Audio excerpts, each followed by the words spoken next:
కొంపలు ముంచి మంటల్లో సలిగాగే దొంగన కొడుకులుండ్రు నమ్మించి మన గొంతు తడి బట్టతో గోసె తెలివి కల్లోళ్ళు ఉండ్రు భూమి మీద మనసులొటి పెట్టుకొని మీది కొడి మాట్లాడే ముసుగులో నటులు ఉండ్రు లేనిపోనివి ఎప్పి బట్టగా చేసేటి లేకిన కొడుకులుండ్రు లోకంలో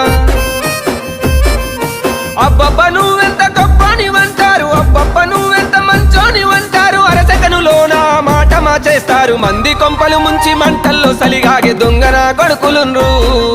నమ్మించి మన గొంతు తడి బట్టతో గోసె తెలివి కల్లోళ్ళు ఉండ్రు భూమి మీద